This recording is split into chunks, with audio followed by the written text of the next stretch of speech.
thinking.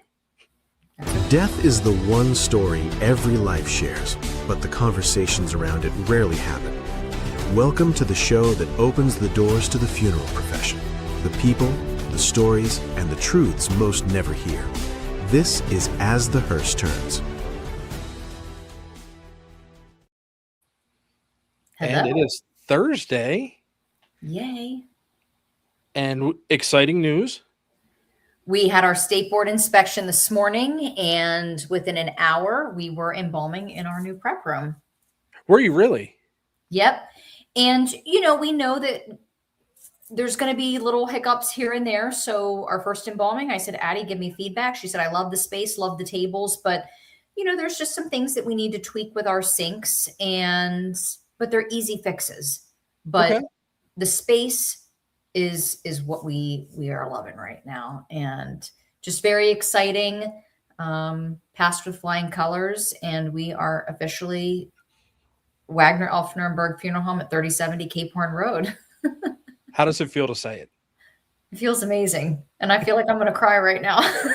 You know what? You have every right to. Every right to. It's been such ups and downs. But if anybody deserves it, it is you and Nate and your family, Chad, Addie. Like I texted you last night, May 17th. 17th. You're going to set the world on fire. Watch. No pun intended, based on this podcast.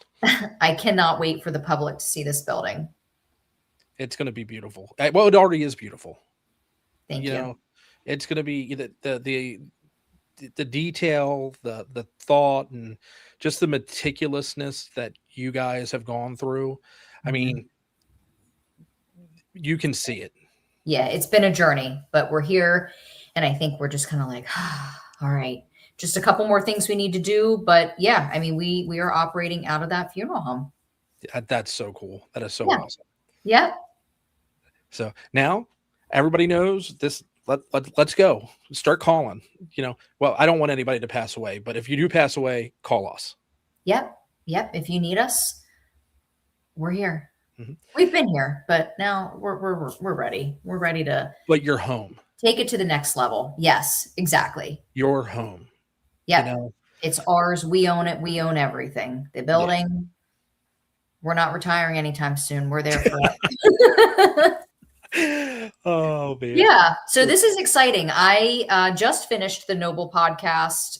I think it was yesterday morning when I was getting ready in the bathroom. I've been listening over the last couple of weeks, when I'm getting ready in the morning, and there's an interesting turn of events at the very end. We were just talking about that with Sean, but I am really interested to hear about his story and what he has to say about this. This is wild. And unfortunately, it continues to happen. It does. And we'll talk about that a little bit, but I did make a boo-boo. So I didn't factor in that this is not a leap year. Okay. So 60 days is actually tomorrow. So we still cannot stream directly to As the Hearse Turns. So I've shared it to the page. So I don't know if you want to share it out from your accounts as well. It's up to you. Okay. I'm going to hop on Harkins right now and share from Harkins. Okay. While you do that, so tonight we are really, really lucky and excited to have with us Sean Revive. He's taken one of the most disturbing and impactful stories in modern funeral service history and brought it to life in a way that the entire world can understand. And he's an award-winning journalist, storyteller, whose work has appeared in major publications, including the New Yorker. And actually, the Noble podcast was one of the best podcasts by the New Yorker in 2024. Wow. So let's go ahead and let's welcome Sean. Hello. Sean, it is great to have you. Thank you for joining us. Thanks for having me on. I just want to make a quick correction. The New Yorker named Noble as the best podcast of 2020. The best. Not one. There you go. Just that makes a big difference. That is. Fact checking. Yeah, thank you. That's amazing. So, Sean, why Noble? What got you wanting to do this and present it in the way that you did? Sure. It was sort of a long time coming. I sort of became a full-time freelance journalist around 2015 when I moved to Atlanta, Georgia. Me and my wife moved there around then, and right around that time was when Brent Marsh, who worked for Tri-State Crematory, or who was Tri-State Crematory, he got out of prison around then. It's a little bit of a spoiler, but he and I just read about the case, and I'm like, that is wild. I can't believe that happened, in Georgia. And it happened like long before I moved there, but it was just seemed like a very interesting story, and I sort of like wrote it down. I'm like, as my list of ideas, something I might write about someday. And then a few years ago, I guess around 2023, early 2023, late 2022, I just was sort of struggling for story ideas, and had a beer with another journalist friend, and he said, "Well, what about the crematory story?" I'm like, I don't know. That seems like too complicated. It's a lot of work. People have tried it. It's too hard. But he's like, what else do you have to do? And so I didn't have anything else to do. He was right. And so I made a few calls, and I spoke with Brent Marsh's lawyer, McCracken Poston, and it was a really encouraging call. He was such a nice guy. He had such nice things to say about the Marsh family, who's at the center of the podcast. And that's what really intrigued me. The fact that sort of the quote unquote bad guy or bad people were actually like really well liked by a lot of people, even today. And so that really was really intrigued me. It seemed complex, and I really like complex stories. Now it aired, or you released it in 2024. Yeah, exactly. How long did it take you to investigate and put everything together before you released it? It's a little bit hard to gauge exactly, but I would say roughly 6 to 8 months of reporting and writing, and then probably like 2/3 of that is reporting, or maybe 3/4, and then the other quarter or third is writing, editing, making sure the audio sounds good. And it wasn't just me. I worked hand in hand with a producer named Johnny Kaufman, who's made a bunch of really good podcasts. And we also had like an amazing composer, Garrett Tiedemann, and some other editors and producers, just like a really nice team. But me and Johnny were sort of like doing it together, hand in hand. Okay. So I guess let's dig in. So, Tri-State had been around for a long time. Brent's father had started with burial vaults and grave digging, and then branched into wanting to purchase a crematory. Now, I think one of the interesting things that you noted in the podcast is that he kind of found a loophole to the law to be able to operate. I think that loophole was necessary later, not when he first got the crematory. My memory is a little bit hazy on this, but he had the crematory. It was operating for a while. This is Brent's father, Ray Marsh. And then I think a law changed, I think sort of to make it harder or illegal to run a crematory without having a funeral director's license, which I think is pretty an onerous process, I believe, or it was back then. But he had been operating for so long, and he had the backing of some local politician. I forgot who it was. And so they were able to find a loophole. I think it was a real legal loophole. Like the wording in the law, I think, sort of allowed it for someone an incumbent who had been around for a long time to operate. I forget exactly what happened, but yeah, there was some court cases whose records you can find, which were very interesting. But in the end, he was able to continue operating. Okay. And then comes 1996. Yeah. Ray's health had deteriorated to the point to where pretty much now, I think this is where a big part of the why may come in, but Brett was forced into or he felt no other way but had to take over the family business. This is my understanding. I never heard that directly from him, but yeah, my understanding is that he wasn't too excited. He was in college at the time, and I think he hadn't quite finished college, or maybe it was around the time he was like, he was in college. And I think my understanding is that he didn't really want to come home and run the family business. It wasn't like his desire. But again, that's secondhand knowledge. Yeah. And, and I'm sure Catherine can attest, if your heart is not in this service, it quickly shows. Mm-hmm. And it shows in your work and the way you care for families and things like that. And maybe not intentionally, but you're just not there all the time, mentally or emotionally. You know, I would actually love to hear more about that from you guys who are experts. Like, have you, I don't know, worked with coworkers or witnessed people in other homes or other directors who just shouldn't be in the business but are for other reasons, and therefore their performance isn't up to snuff? Have you seen this before? Mm-hmm. Yes. I mean, I've seen it with ownership sometimes, and the same situation where it's a generational business, and the parents are pretty much like, no, you're going to continue on, and sometimes the business and ultimately the families that you serve suffer. Yeah, that's too bad. That seems to be what happened in this case too, in the case of Noble. Yeah. Yeah, it certainly can show in your work. And just listening to the podcast, and obviously we can, pick it apart and whatnot as we continue on tonight. But in my opinion, this happened because he had no interest in that type of work. It was just brushed off and, I don't want to be here. I don't want to do this. And I don't know how many individuals he was getting in a day at the crematory, but it takes a certain amount of time to cremate someone. Obviously, Chris knows more about this than I do. But, if you're getting backed up and people are still coming in, I can imagine it would be hard to keep up with the work. And then on top of it, you're just not wanting to be there. Yeah. Yeah. But And that's no excuse. I tried to sort of compare it to people who have jobs in other industries in the podcast. I don't know if I did a good enough job with it, but I would think back to my own past when I was younger and I had these jobs that I really hated just because I needed money. I needed to pay rent. I needed food. And I to say my heart was not in it would be like a understatement. I would do the absolute minimum amount of work. I would come in and I would leave, the exact minute the clock struck 5 or 4, whatever the time was. I would come in late whenever possible. And I hated it. And I hated my life. And my job was not so, it wasn't so intense as trying to cremate bodies. We're dealing with people's loved ones with really sensitive issues. I'm talking about numbers and data and the boring stuff. But, I can imagine when it's even more intense, even more emotional, and you don't want to do it. It just seems that sounds like a nightmare scenario to me personally.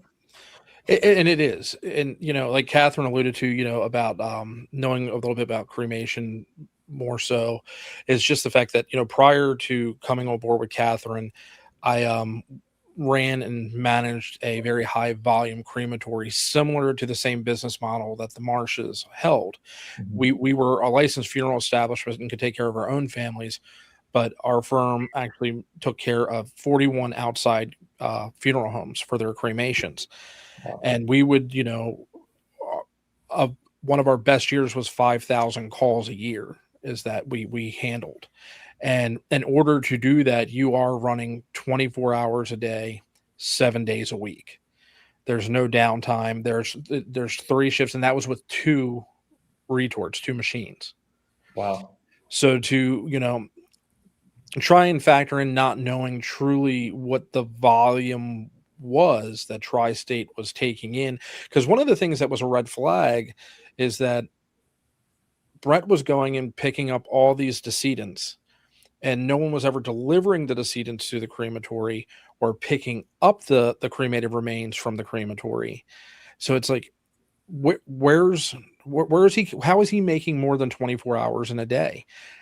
And then, going into why this really broke loose, it was a propane run crematory. It was not a natural gas crematory. So is that unusual? Not in very rural areas that aren't on natural gas, that may be on propane. But, for efficiency, you would want to have natural gas. If you're doing high volume, just for the fact that, you don't want to be 2:00 in the morning and all of a sudden you're like, oh man, my propane tank's out and you're in the middle of a cremation. Oh yeah, that makes sense. Yeah. I never thought of that. Yeah. So, and that's another, the gas man only came once a year? Red flag.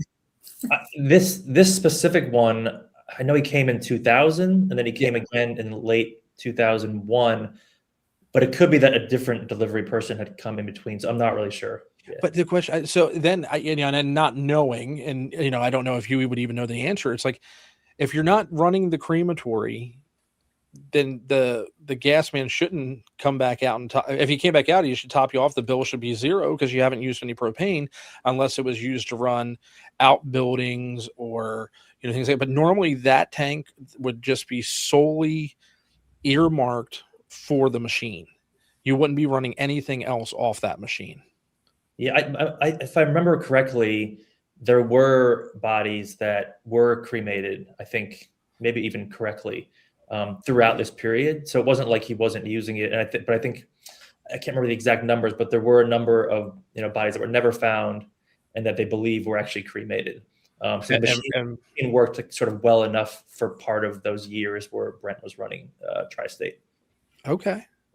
I mean, that would make sense. And so that really makes you wonder, is 339 the real number? That's a complicated question. There are some people, as you can hear in the podcast, who definitely believe there was more. Yeah. I'm skeptical that there was more, but what I was told and what I stated in the podcast is that even GBI, Georgia Bureau of Investigation, like the local FBI, know that number is not like a real solid number because there was so much intermingling of parts. It was hard to say exactly, they didn't have the resources or money or the technology at the time probably to sort of make sure that every single body was totally together. There was also a pond there. There was lots of mud, huge property. I think it was 16 acres. And even a couple of years later, they would occasionally find a bone here and there on the property because it was so big. Wow. But they, that was sort of their best guess as the number, but it became the official number, even though it was a little bit of a hazy one. And even out of the 339, not all were identified. Yeah, almost. Yeah, maybe they picked this number, because it was close, but I'm not sure. But exactly 2/3 of that number were identified. 226 were identified, and so there's 133 that were not. Yeah, that's sad.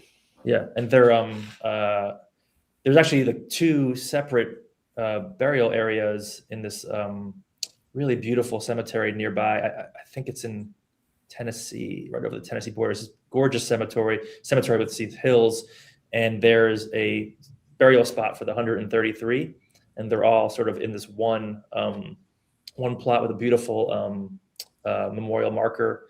It's really, really pretty.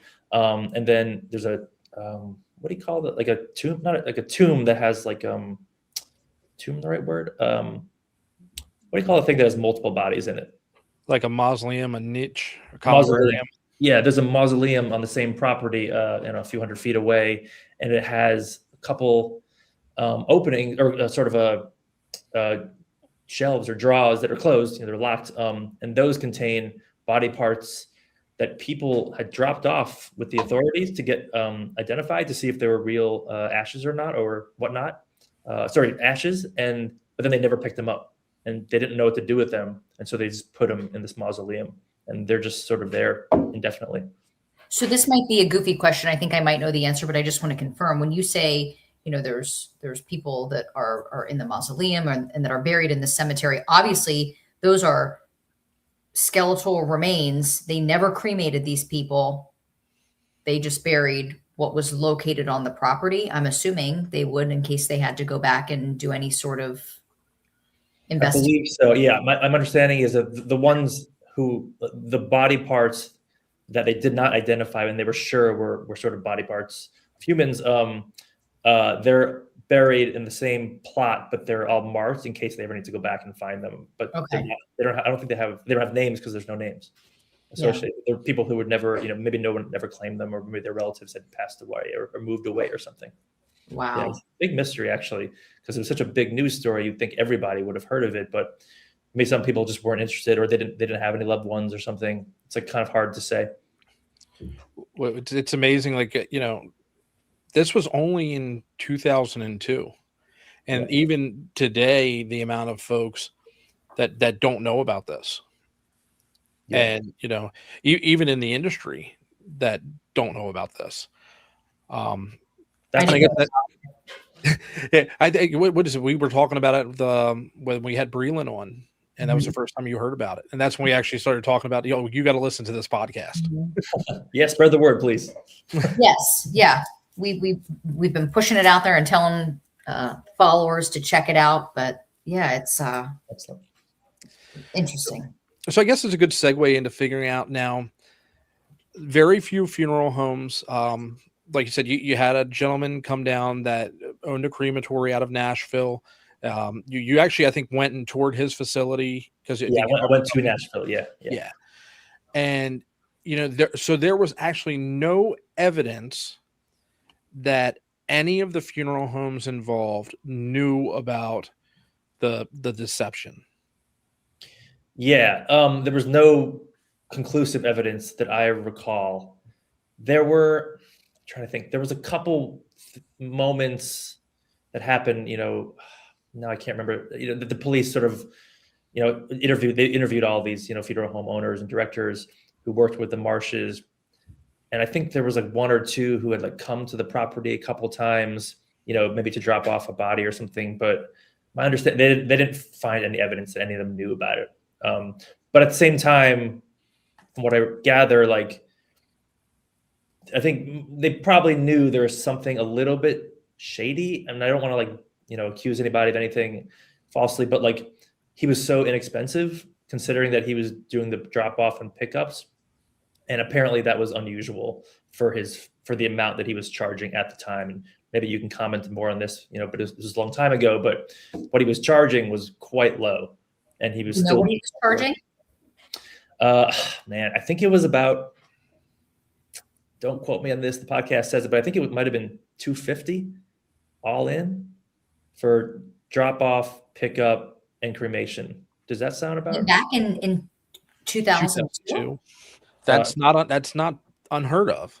It's not unheard of. Okay, so I could be wrong about that. My understanding was that, some of the experts I spoke to, or in some of the articles that I read from, contemporaneous reporting were saying that it was much cheaper than other outlets, but it could be that it was, like a sliding scale. I'm not really sure. Well, yeah, and you figured that was probably back in 2002. He was doing that, and then when you were interviewing people in 2023, 2024. Yeah, but I was like also reading articles from 2002, and so that was like my sourcing on that. I don't remember the exact source of it. It could have been from court documents as well, where there was hundreds and hundreds of pages that I read as well, and also interviewing lawyers from that era as well. I just don't remember the exact details. It could be he was charging a little less than that. And I'm just misremembering. Yeah, no, I mean, here's the thing. You can look, and Catherine, please, chime in. You can look at cremated remains and tell cremated remains from charred wood. Their color is going to be different. The texture is going to be different. Cremated remains should, once completely processed properly, should look like baby powder. It should be white. If it's any other color, either the cremation was not done long enough, or you didn't, and it would say that maybe it was a casket that was actually used a wood casket, and all of that material did not burn away. Mm-hmm. So I see there's a lot of red flags here that I'm not understanding why. If I know if Catherine were to see something that would be not right, guess who's driving over to the crematory and saying, "Hi, how you doing?" Yeah. Well, and just opening the box and, verifying that the tag matches what's on the certificate. But there have been times too where we get cremated remains back and the box it's warm because they have literally just finished the cremation. Box comes back to us and it is warm to the touch. Can I ask a question? Sure. If you're using, let's say, a third party crematorium like you used to work for, Chris, and you're the funeral home who's going to presumably give the remains to the family, will you actually see the remains, or are you just seeing the box if you're the funeral director? No, you're seeing the remains. Mm-hmm. At what point in the process are you seeing? As soon as they come back to the funeral home, mm-hmm. Theoretically, Brent would have delivered the cremated remains to the funeral home.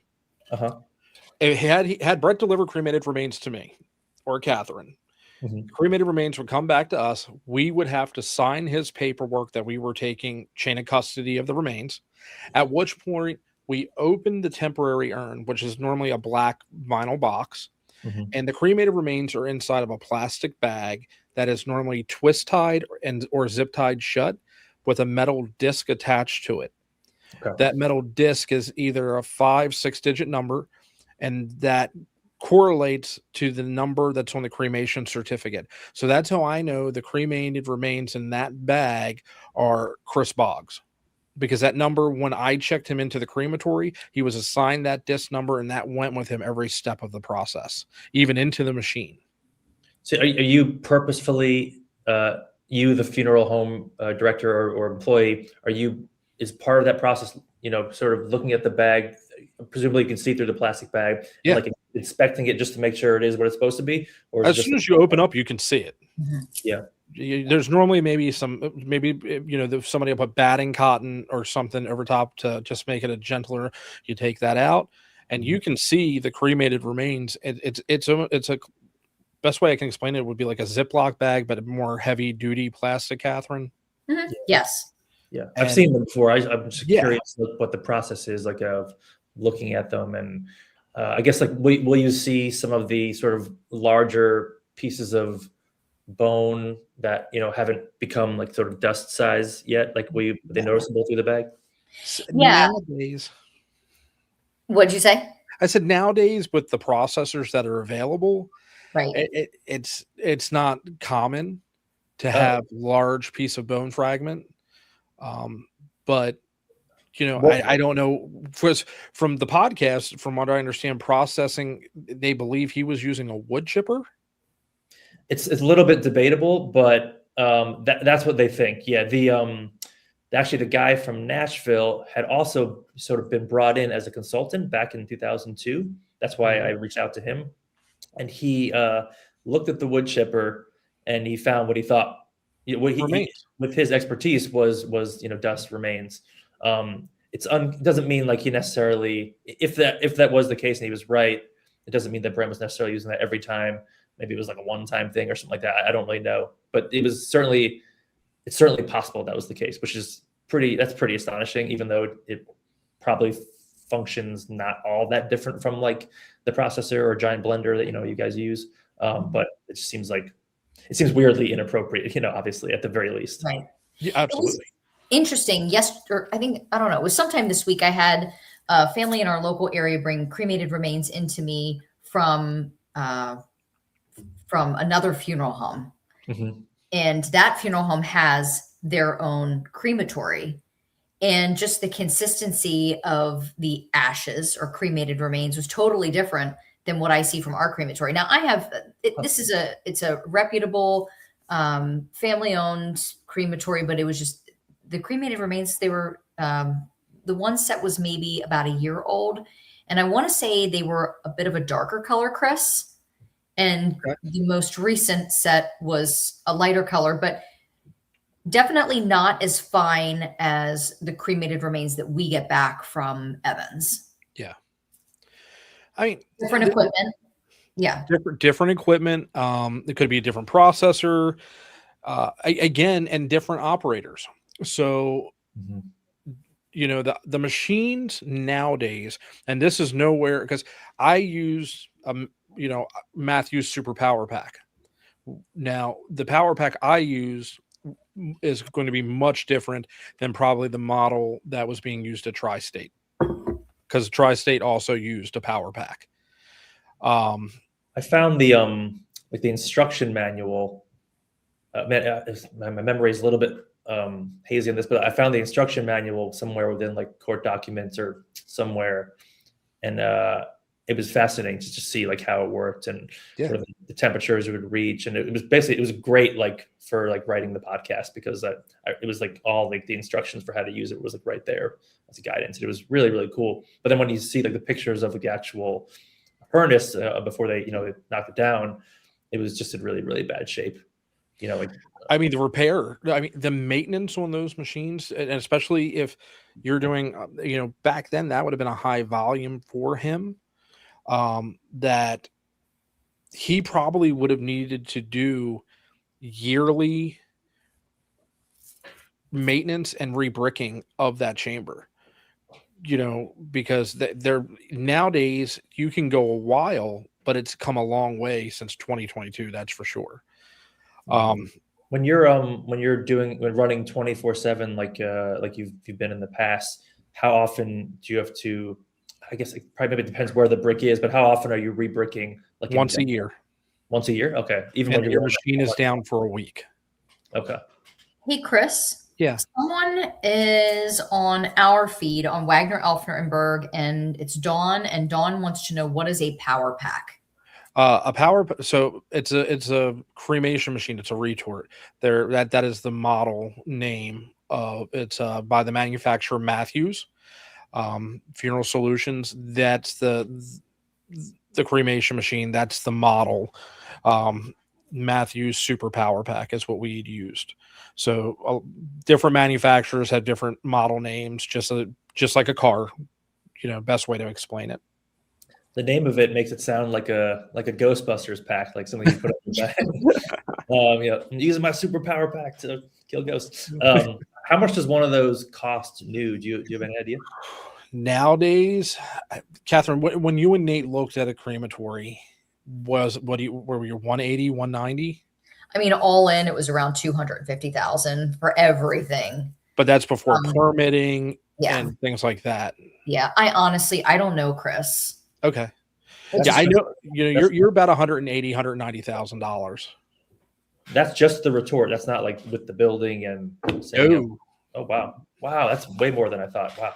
Yeah, that's just then you got to factor in, you're going to have to run your gas lines. You're going to have to go through permitting now to put in a crematory, you've got to have public comment from your community. If there's any, objection and things like that, there's crematories that have tried to go into Baltimore County, which is right in Maryland below us, that had been tied up in litigation and had to go through like the state Supreme Court to finally get permission because they kept appealing because they didn't want them in the communities. Do they emit a lot of pollution or air pollution? Like, does it like fill like the area right around it with like, I don't know, black air or something like that? No. So there is, there's a fallout radius, but if a crematory is running and operating properly the way it should, there should be no visible emissions coming out the stack, because it's a 2-chamber system. You have the primary chamber and the secondary chamber. So all of the, particles and things like that should all be burnt off through the secondary chamber prior to it going up the stack. The only thing you should have coming out your stack is heat and water vapor. Okay, this is all coming back to me now. Now I remember getting the same exact explanation back in like 2023 from a couple of the funeral home people. If you have black smoke coming out of your stack, something is wrong. It's either an equipment malfunction or operator error. Okay. There's no ifs, ands, or buts about that.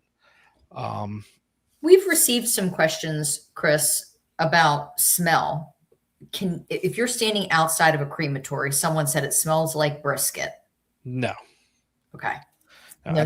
I have cremated, thousands of bodies, and there is no smell that is emulated from the crematory. If there is, something's wrong. Okay. So I still can't figure out either. And, Sean, this might be a question for you, because you actually briefly met Clara. Mm-hmm. Yep. At church. Yep. And this is, if you want to answer this, please, give me your 2 cents, or if you don't want to answer, do you believe they did not know what was going on? Because the odors on the property, because they lived on the property, correct? Like we're talking a couple 100 yards from the crematory. That's right. I don't remember the exact distance now, because there was a bunch of different houses. It wasn't like one house on the one property. It was like a compound, right? Yeah, it was a compound. It was a family compound. It was not that different from like having a farm where like your kids lived in one house and your parents lived in the other. And it was, nice compound other than, the obvious. But it was pretty rural. It was 16 acres. My personal belief is probably, actually, I'm going to hedge and just say it's best to listen to the podcast, for my opinion. I think the podcast, sort of gives all of my opinions on that, and plus the opinion of people who are much bigger experts on this, like the head of the GBI or the head of the GBI investigation. But it seems like pretty tough to believe that they didn't know anything. But family's strange, everybody, and this is like a very general statement, but like, lots of hard things to discuss don't get discussed within families. And it could be that was an example of one. Could be that Clara was like really concentrating on taking care of her husband, who was extremely sick. And she also had at least up until the arrest, she had like a ton of duties. She was like one of the most prominent people in the community there. She was on the board of, all sorts of places. And so maybe she was just distracted. So I don't really know the answer. I don't think my opinion is that important. I had to ask, Ask me anything. And the reason I asked that is because I remember listening to episode 3. It's either episode 2 or 3, The Vaults, and they talk about and correct me if I'm Greg Ramey. Greg Ramey, yeah, he was the head investigator for GBI, yeah. Where Greg was in one of the outbuildings, and they kept getting a whiff of something, and then they turned and saw, and it was just grave liners, which are vaults. Mm-hmm. And they're like, okay. And they literally opened one up, and I believe there was 10 bodies just in the vault. And okay. The odor coming from that was just, astounding. So again, it just makes you wonder, even if there was a funeral home coming and like you said, possibly dropping a decedent off, if you smell decomp, that's going to, Catherine, is that a red flag? Yeah. And decomp, it's a smell that, it is awful. And I know what one person can smell like, and I cannot imagine what that property smelled like. There have been times where we have pulled up to a home and it's a decomp situation, and we're like 50 yards from the house, and you can, oh my gosh, it is awful. So my personal opinion is, I think someone knew what was going on there. You can't not smell that. And I understand that too, that they're all in different stages of decomposition, but still. Yeah, I don't know the answer to that, but the smell is like the first thing that I thought of, and I've heard the stories. First thing that most people think of, like the smell alone, you would think would, warn the authorities, if you just drive by. They lived in a pretty rural area, like not too many people are going on that road other than their family. Okay. There was I think a few neighbors who lived, on the street, but like the compound was a little bit off the street. It wasn't like right there, or sorry, not the compound, but the crematory itself was like back in the property, but not too far back, not as far as you'd think, but far enough where like maybe the smell dissipates by the time it reaches like a neighbor who's not in the family, or to the point where like I don't know. Some things are a little bit hard to explain. Yeah. I have a question for you. Someone commented here, and I'm looking at the thread on the Wagner, Elfner, and Berg page, but Steven said Brent got greedy and it got out of hand. It doesn't sound like he lived any sort of lavish lifestyle or was this, crazy flashy guy. Yeah, I think, yeah, I've heard other people comment like that in the past, and read stories about that. And I think, while it is like a rural area, he was not living large in any way. They weren't like a very wealthy family. They were sort of like regular family around there. They weren't, as far as I know, they weren't living large at all. And I don't believe he got rich from this. If you do the math, it's just not really possible. Even if he wasn't burning a single body, it still wasn't that much money if you add it all up with the number of customers he had. Yeah. But he did burn, as far as authorities declared, he did burn like most of the bodies he got, just not all of them. And how many funeral homes was he working with? I don't remember the number. Dozens for sure. Okay. Hold on. Yeah. I pulled. And he was the only employee of that crematory. There was a time when his sister was working with him as well, but I think by the time he was arrested, she was actually working for a funeral home, another funeral home outside the family. Interesting. Yeah, she was working for a funeral home. She up until the arrest. I'm not sure what happened to her after that, but she was just working as an employee of someone else's funeral home. She wasn't running her own one. I can't find in my notes, but I guess I don't think there was an accurate number of the funeral homes that may have utilized him. Yeah, he did not keep good records. That was, GBI went into his house and they just found like piles of paper, and he sort of like tried to help them, but I think in the end he just didn't keep really good records, which is probably, sort of related to what we talked about earlier about him just not really wanting to do the job. What stuck with me was when he pulled out that spiral notebook and he had like the names written down, and he said, "Well, that's so and so." And they said, "No. We already got that." Well, then I'm not sure who it is. He kept these janky records of people. I'm guessing, this is my own opinion, just based on like describing that scene that happened back then with the notebook. My guess is like part of it was shoddy records, part of it was like shock that he'd been, found out. I can't imagine like someone finds out the worst thing you've ever done. Even, probably you're not going to be thinking very straight at that moment. Yeah. Right. So DJ actually says, based on what I gathered on the podcast, I just wonder if Ray didn't show Brent that he could get away with these things on a smaller scale. I think Brent let it get out of hand.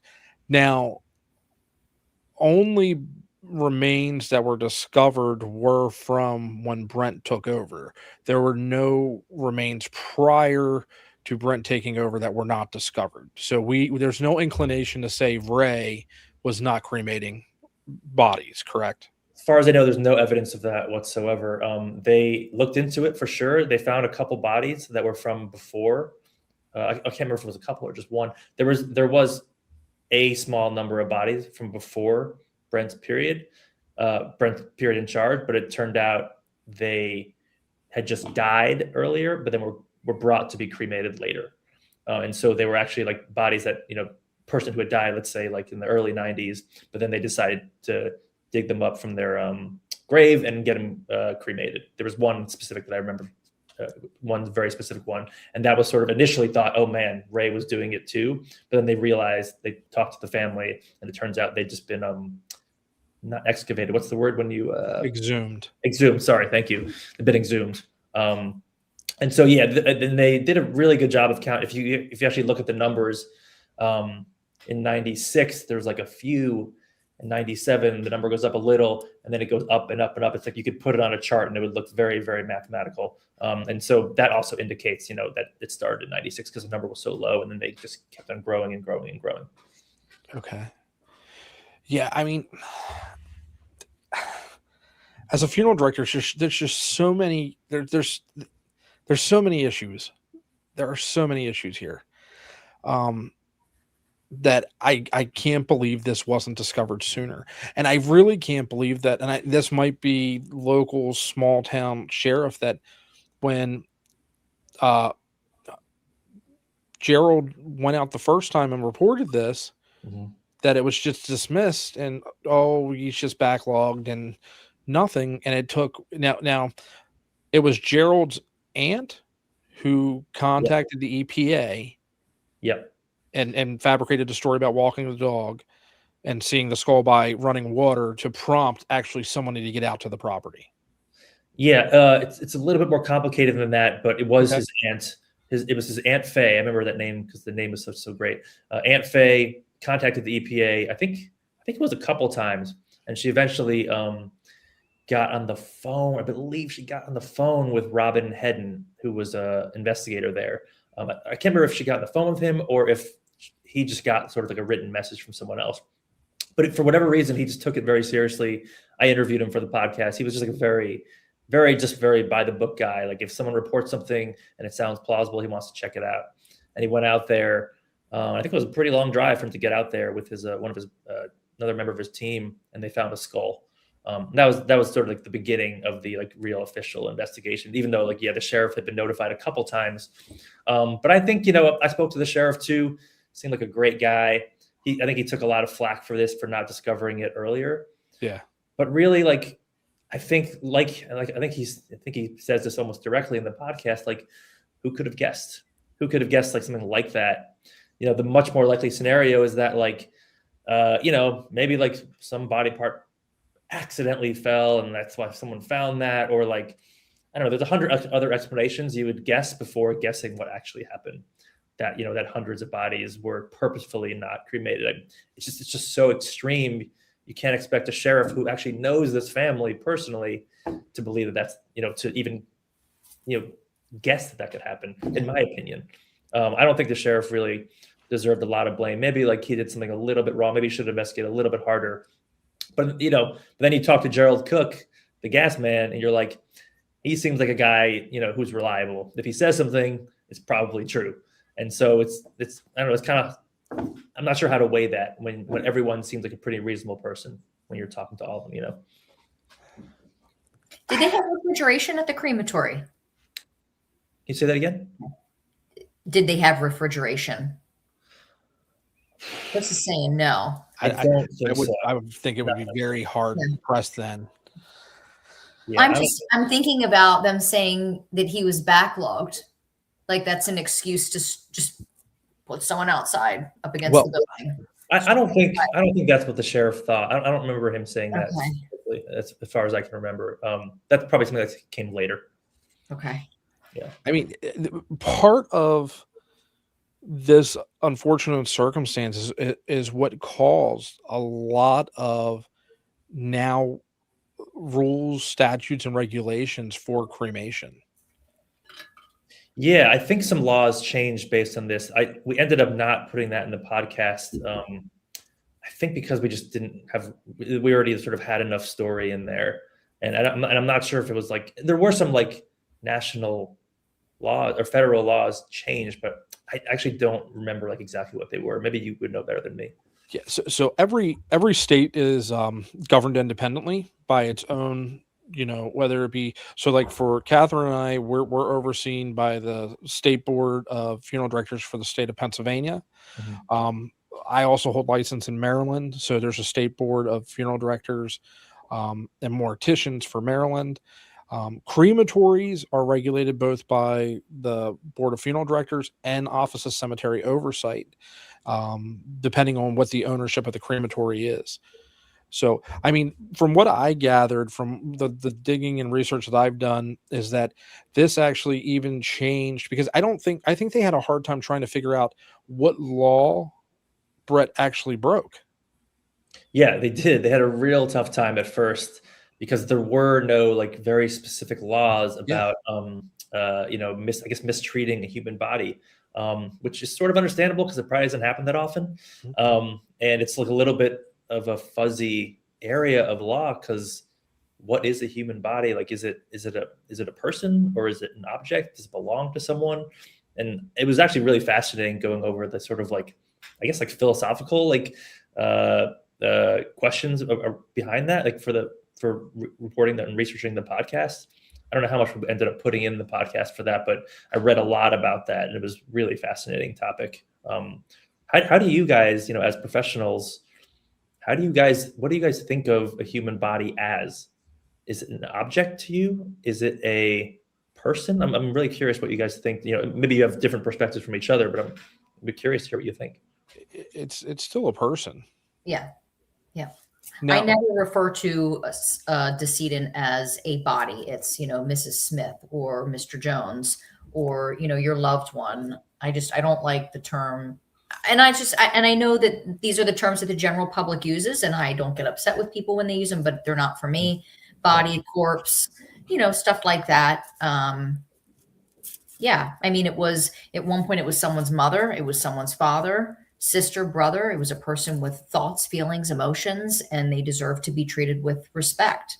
They absolutely do. Just because they're dead doesn't mean that they deserve any less respect than they did living. And I mean, from a mortuary law perspective, a decedent that is considered quasi property, and it is like that. That's one of the reasons why. So if somebody were to come to Catherine or I, and Mom passed away, I want to have her cremated, and we say, okay, you can pay us. Once we get the cremated remains back from the crematory. Well, once the cremation takes place and you show up to bring Mom into your care, you could say, well, I'm not going to pay you. you cannot hold the remains hostage. You have to surrender them to your to that family, the legal next of kin. So I know because I believe at the time, from what you say in the podcast and from what I've saw or seen, is that the laws were only in the event of after the remains were actually buried, and it was in reference just to prevent, grave robbing or body snatching. So there was no actually laws on the books for, abandonment of a body, mishandling of remains or things like that. Yeah, in the end, it was a little confusing to me, like even back then when I was doing the reporting. But in the end, I think they ended up indicting him on 787 counts, and some of them were something like along the lines of like fraud, like sort of normal business type fraud. Yeah. But in the end, they found some laws which sounded more appropriate. I actually wrote them down. Let's see if I can find them. Yeah, theft of a corpse, which I think is a little bit strange because he didn't steal them, but he didn't give them. Abuse of a corpse, which I think they might have had to sort of create a law for that, and then making false statements to funeral homes and burial services fraud. It was a fascinating mix, but I think it took some scrambling, and I think it sort of delayed his arrest because they couldn't figure out what to arrest him for at first. Yeah, I mean, this still blows my mind. Mine too. It really does. So I mean, let's talk about the touchy subject here. Okay. Let's talk about money. Okay. So after Brett pled guilty, the judgments came down, and the original judgment was like I believe $80 million, and then it was unclaimable. They were never going to be able to get that. So I guess what is it? The Georgia Farm Insurance, Georgia Farm Bureau, I think it was. Yeah. Got everything down to $18 million on Brett's side, but from the funeral home side, all the funeral homes that were involved, it ranges anywhere. I believe there's no exact number, but it's reported between $34 and $40 million that the funeral home settled for. Yeah, the 80 million, my understanding is it was not paid out, and it was someone called it like fake or phantom money. It was more like an announcement to show that they sort of did their job, with the lawsuits. It's a little more complicated than that. I'm a little fuzzy on it, but like I think it was 40 million ended up getting paid out, and I believe they divided it in very interesting ways, based on like whether, sort of what the state of the body was, whether they found it or not. Even some people whose bodies, family members whose family members' bodies were not found also got some payout as well. And so in the end, I think nobody got like a ton of money, maybe like a few thousand, I think at the most, I believe. Because it went to a class action. So yeah, it was divvied out. Yeah, not everyone participated, but it went to a big class action. There's the judges, I think, just didn't know what to do. There were so many people involved. Thousands and thousands of people sort of wanted restitution. And so I think the judges were just doing the best they could. And, this county didn't have a ton of money to like have a huge court case like this. And the Marsh's lawyer, McCracken Poston, he, sort of purposely tried to make the trial as expensive as possible in order to settle, in order to get like better terms for his client, because he knew the county just didn't have enough money to like have a very expensive trial. And I think, that sounds a little bit sleazy, but I think it was probably like a smart move by him. Now McCracken, they did not get a successful change of venue, correct? To move the case out of the county. I believe in the end he was not successful. Yeah, he tried really hard, but I don't think he was successful. Yeah, because I remember. Excuse me. I think that was one of the things he really tried. But so. After everything's broken down and some family members only walk away with maybe a couple $1,000s, we turn and the Marsh family walks away with $400,000. Yeah, in trust, not like cash in hand. And I think it's mostly for the kids, for his daughter, and it was for Clara, correct? Yeah, I don't know how that was used or if it's even been used to this day. I'm not really sure. I don't have any like okay. any insight into that, unfortunately. But it was, in the end, it was pretty, like I said before, like it's kind of shocking that they ended up getting paid. And that was sort of part of like this giant settlement that, the insurance company was sort of the only one who had money in this situation. The funeral homes like settled for some amount, but the only other people left was the insurance company. And so the people who had been wronged, all the families whose loved ones' bodies had been disturbed and mistreated, and the Marshes sort of all wanted the same thing. And so in the end, they ended up getting some money. But the majority of whatever money went to that side, I think went to the lawyers, who worked, for years in this case, worked really hard and was working with, with very small skeleton crews. Crazy. It's crazy. And also, that's just a civil case. And there's also the criminal case. And like, for a lay person like me who never went to law school, I never went to grad school, it was pretty hard to keep track of all the different files and cases and lawyers. There's so many lawyers. Like every lawyer in the area like came out and tried to like gather clients. So like getting them all to like get together for class action was really hard. And I found when I was looking at some stuff and I put some notes together, so a good majority of the funeral homes that were using Tri-State are owned by a corporation, and I'll leave it at that. Mm-hmm. So they were a big part of this. Is it possible that they weren't owned by the corporation back then, or did you? No, they were, because that's one of the things. Because there was actually a separate lawsuit that was brought. It was a family against that funeral home, and that funeral home is owned by the corporation at that time. Okay, and it actually set precedent that because the spouse had agreed to the class action, that she could not sue directly the funeral home and double dip.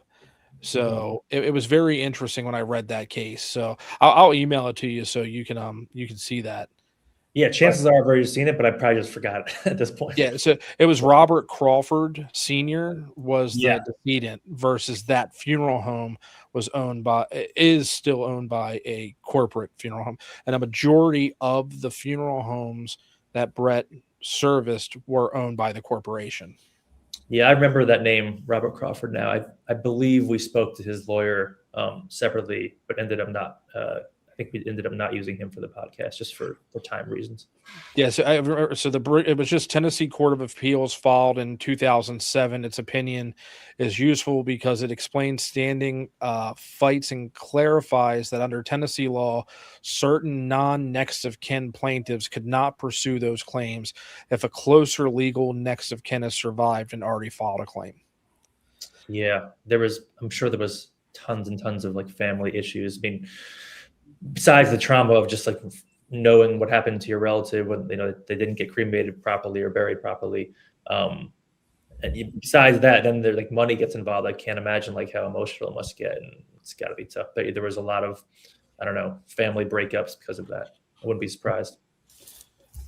Here's one for you, Catherine.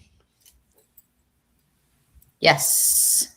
Are funeral homes required to carry insurance? Yep. Lots of it.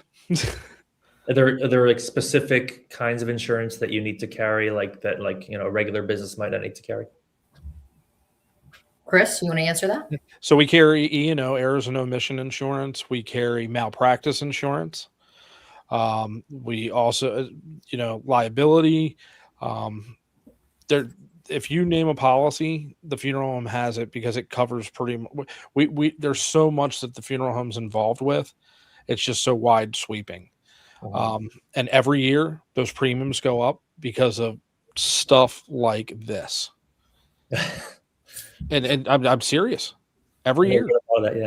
No, and we get pushback, sometimes from the public, and even just being on social media, we get comments from people and they just say, "Oh my gosh, your services are so expensive." People truly don't understand the overhead in funeral service is insane. Mm-hmm. Is insurance one of the major expenses? Absolutely. Yep. Gas and electric. I mean, you look at, cremation, again, prior to, again, assuming this rule, our bill even with natural gas, just for the machines, depending on how busy the month was anywhere between $15,000 to $25,000 Wow. just for gas. That's Then chunk you of have change. then you have payroll, you have insurance, you have benefits, you have the overhead of the building, you have but everything should be free is what we're told a lot of the times. Can I read a comment that popped up? Absolutely.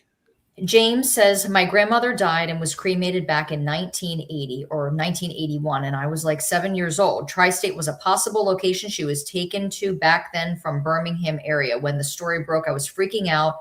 She may have been taken there and might still be there somewhere. I tracked down the death certificate, called that funeral home. They were still in business, and I was assured she was cremated in Birmingham and at their funeral home crematorium, and was definitely not laying out in the woods of Tennessee.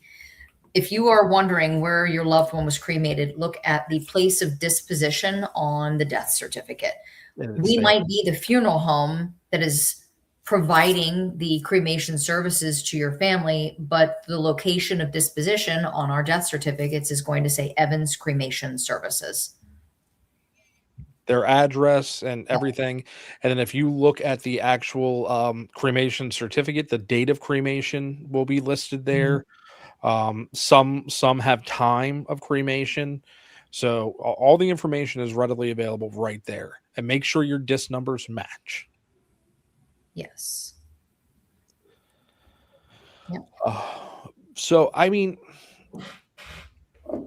I think, for what they had to walk into, that GBI did a phenomenal job processing, handling the scenes and things like that.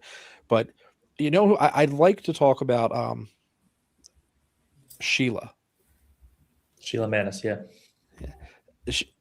Refresh my memory. Who was Sheila? So Ira was her husband, correct? Yes. Yeah. Okay. Yep. Yeah. She was the wife of one of the bodies that was found, or the man whose body was found on the property. Yeah. And they found Ira, and then eventually found his arm.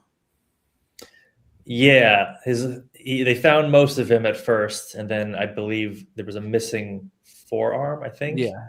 And they later found it, and I think they cremated it separately. I believe it was. Yeah, she told the story, with kind of like she had a very, very positive, sort of joyful, laughing way, but it was pretty serious thing. Yet they found only part of her beloved husband, who had died in a pretty sad way. Like, he had a really, really horrible disease, and it was a pretty tragic thing. And she was so mad when she found out. She was one of the first people to sort of drive right to the property when she heard about it on the news, right to Tri-State, sort of looking for blood. But then I think when you find out, listen to the podcast, she actually had this complete 180 change of heart, which I found so touching. She was recommended to me as someone I should speak to, or that we should speak to for the podcast. And I was a little bit skeptical, I think, based on how heartwarming it sounded, frankly. But then when we spoke to her, I was like, wow, it's actually even better. She really did have this change of heart based on I guess her own family experiences with dealing with death and dealing with loss. And she just had this really sympathetic feeling for the Marshes, even though they had done this thing to her, or that even though Brent Marsh had done this thing to her, her family. And to this day, she sort of feels the same way, at least as of last time I spoke to her a couple of years ago. I mean, listening to her actual court transcripts, I guess that was actually the audio from the courtroom, where she actually, says, "I forgive you." If it was up to me, I'd let you. You'd be going home today, and because when she first, like you said, she was out for blood. There was a messaging forum, or back then, because there wasn't Facebook, I don't think, back then. Yeah, a pre-Facebook message board, exactly. Yeah, to where she was on there wanting his head on a pike. And then, I believe it's when she mentions it in the podcast, where she called her son into her room one day and asked her son, "Hey, would you do anything for me? And he said, yeah, mom. And then it's like, would you kill somebody for me? And her son was like, yeah, what do you need me to do? You're my mom. I'll do whatever you need me to do. And then I think that's where she had that click that he was going to do whatever he needed to do for his family, for his dad, for his mom, for his daughter. And though his heart wasn't there, and I think it was his friend who you were interviewing who then told you about the church, Mm-hmm. who, Yeah. Said, if he had he had a funeral that afternoon and he had to go out, open the grave, set the tent, put the greens down, set the chairs, then have to go out and pick up a cremation from a funeral home, what's the one thing that doesn't have to get done that night? And then 1 becomes 2, 2 becomes 4, 4 becomes 8, 8 becomes 16. Yeah. And eventually it's the kind of problem that you can't catch fix. up. You can't catch up. That seems like a very likely scenario, like what actually happened. Because to me, it seems realistic. I can imagine, me being in those shoes, in his shoes. And, once you mess up once or twice and you don't get caught, you get very stressed about it at first, but eventually you get numb to it. Like you get numb to anything else. I think probably working in the funeral industry, like, of course you want to keep like you want to be human. You want to be very caring for your customers, but you probably get numb to some of the things that other people don't get numb to. You guys can answer that better than me. As a reporter, I've seen like lots and lots of like, death and photos of death and tragic stories, and I get a little numb to that too. And so I imagine working in the industry, dealing with bodies all the time, you just get numb to it. You get numb to what you're doing, even if you're making a huge, huge error. See, I have to disagree. I think if it does become numb, that's when you need to hang it up. Yeah. Really? Yeah. Yeah. If you, because we talk about it on our shows. There's times where me and Catherine just, decompress to one another, or, even when you come home to your family, it's just, if you don't have emotional, and if you're not emotional into this, don't be here, because you're no good to a family. Families don't need someone that is just, stoic and robotic. They need someone, and they're looking for someone that will care with them and that will grieve with them through this journey. Do you, I don't want you don't have to give away any secrets or anything, but I'm just curious, like, do you ever feel like you have to put on a performance of grief? Like if you're just like really tired, it's a job to you to this day, and you're thinking about things back home, like, I don't know, like your roof needs to be fixed. Like, do you have to like not pretend to be caring, but to pretend to be all there caring, as like you should be, as a funeral director? I'm just curious, like how that goes for you guys. I'm just myself. Now, of course, there are different situations and scenarios, and I've been known to say that there are funerals and then there are celebrations of life. And am I going to cry when I'm embalming a 95-year-old little old lady who's lived a full life? No, I'm not. But I'm going to be empathetic and I'm going to be compassionate. And we do have those families that come in and it's like, they weren't expecting it. And mom's, of course, 95 years old. And they're like, well, we didn't expect this to happen.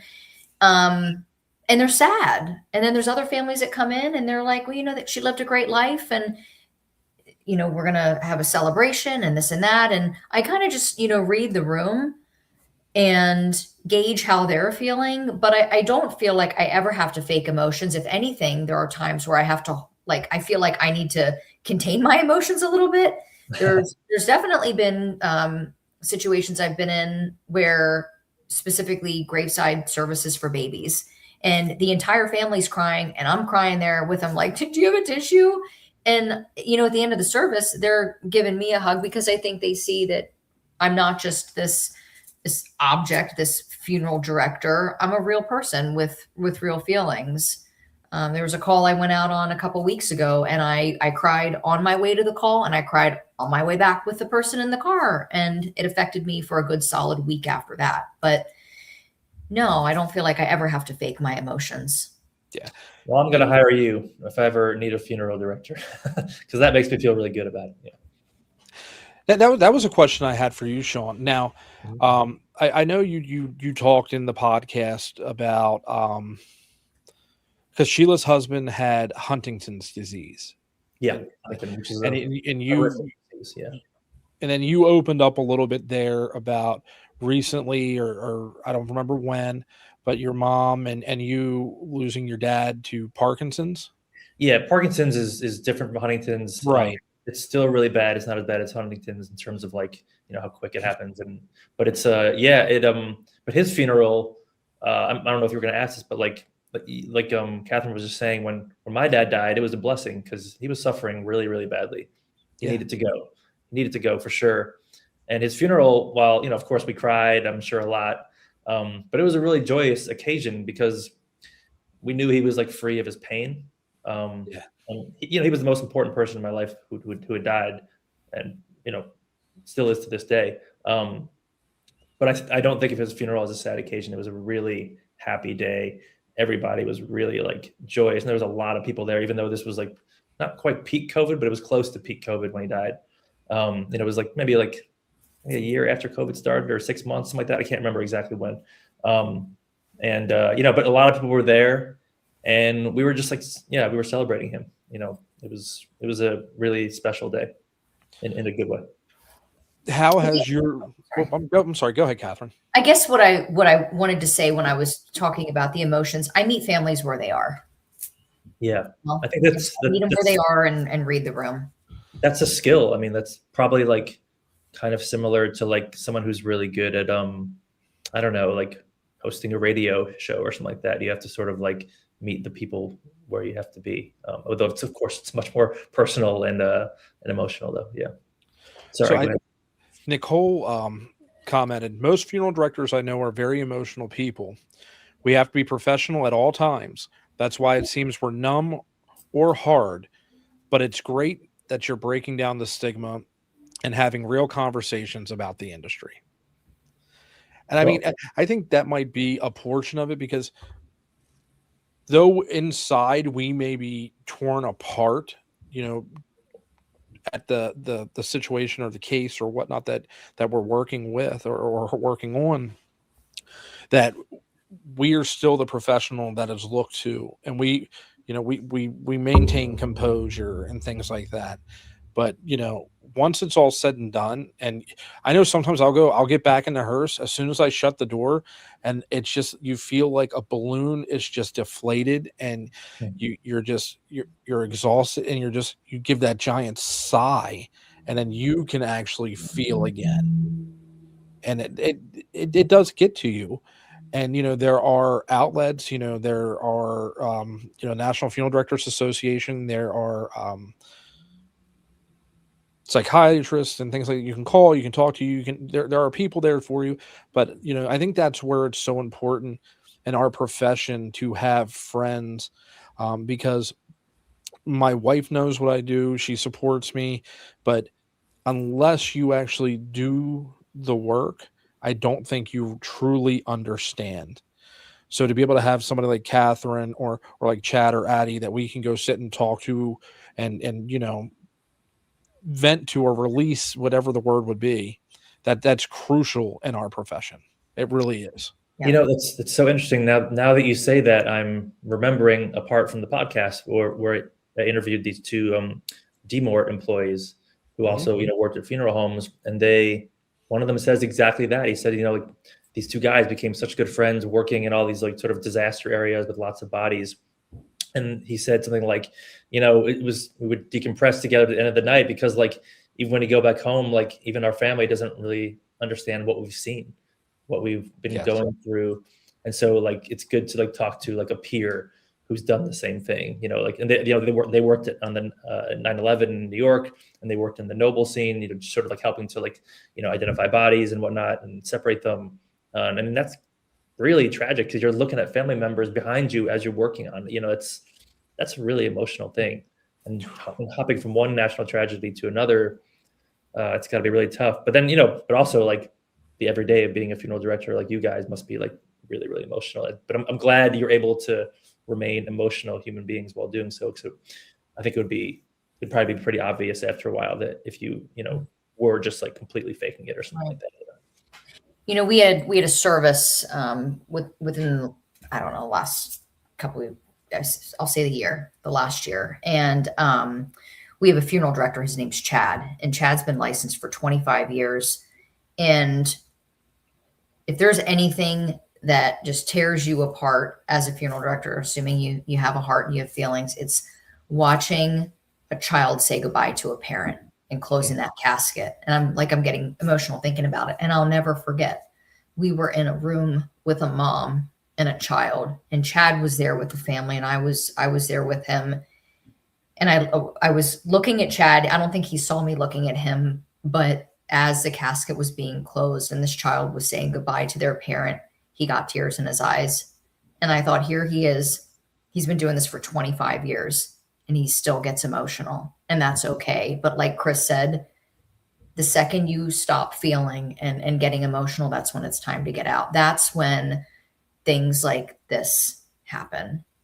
But Brent, I don't think Brent truly ever had the emotions and the drive to want to be in it. It's possible. It's probable. Yeah. Just given how young he was, he didn't have didn't sort of build up any real expertise. Yeah. Yeah. I mean, the sad reality is that you look at everything that's happened in the profession, and going back to the 1980s, we have the Lamb Funeral Home out in California. That is now the big documentary. I believe it's on HBO, The Mortician. So that was in the 80s, early 90s. Then you have Morning Glory Funeral Home. That was back in the late 80s, going into then Tri-State. And then even after Tri-State, you turn and we have Return to Nature Funeral Home in Colorado. That was back in 23. You have Heights Crematory out in Illinois back in 2025. And then just last year in Maryland, we had Heaven Bound cremation services. So it makes you wonder. It's like, where is the breakdown still occurring? And the problem is it's nothing national, because there's no national governing body over cremation. It's state oversight. And so many people are like, we don't need more oversight. We don't need more oversight. But here's the problem. This is still happening to families. So there needs to be more oversight. What do you think the oversight? What do you think the overseers are missing? That are there little things that could be added to the oversight that aren't disruptive, that could stop these big tragedies? Well, I think the one comes back to your first line of defense is the funeral home. The funeral homes need to be doing spot checks on their crematories, their third-party crematories. You need to be showing up unannounced. Don't let them know you're coming. You just show up. Hey, what's going on? And any third-party crematory should be like, oh, nothing. Come on in, take a look. If they're telling you no, you can't come in, you got a problem. That was a complaint about Tri-State. Apparently, none of these funeral homes were actually checking it out and looking at it, to see. I think there were a couple of counterexamples to that, but for the most part, they just sort of skipped that step, is my understanding. Or maybe they didn't do it often enough or something like that. Or maybe during that period, they never did it. So that obviously could have changed things. If anyone who knew what they were doing probably would have noticed what Gerald Cook did, or they would have noticed a smell or something, an expert would have noticed. I just go back to the cremated remains, the consistency, the texture, the coloring, things like that. Cremated remains should not look like cement at all, ever. It's just no. But I can go back and speak to Heaven Bound, because I'm very intimately, I was involved with that. No, or not involved with that, but through that legislative process when things happened with that. And it came back to the fact that laws were not able to be enforced, because so you have statute and you have regulation. Mm-hmm. Okay. Your regulations are what your boards put into place, but statute supersedes regulation. So even if the board were to go in and do a summary suspension of that crematory's license, that practitioner could then appeal the suspension and can continue practicing until the appeal is heard. So laws need to change. There need to be more strict penalties and consequences for those people that are not following the law or cutting corners, because all it does is put a black eye on the profession that I love, that Catherine loves, and that we try our best to, well, it's not that we try, but that we operate above board. But now we have to do even more to gain the trust of the families and the public that we're serving. That's why we are here. We're forward facing. We're out there. Catherine and I get a huge amount of backlash because of us being so vocal and out trying to educate the public in these matters. Even guess who gives us the backlash, Sean? Other families? Yeah. Jinx. Yeah. Surprise. And my biggest thing is, if you're not doing anything wrong, you shouldn't be worried if they say, okay, your penalty now for breaking the law or doing something wrong is going to be $10 million. Yeah. Because until you start holding people accountable and hitting them where it hurts, you're not going to have change. Have you lobbied, or is there like a lobby to work with to try and get that change done? Like where would that? It would have to be at the state level, and there are many state associations, but the problem is, and this is the type of stuff I get in trouble for, most associations are good old boy networks that they just get together, they want to sit around, talk, or BS, for lack of better words, and not really do anything to help licensees. But yeah, let me give you $600 a year in dues for me not to get anything in return. That's my 2 cents. I can see why that would be controversial. And also, most people don't want more regulations on their own business.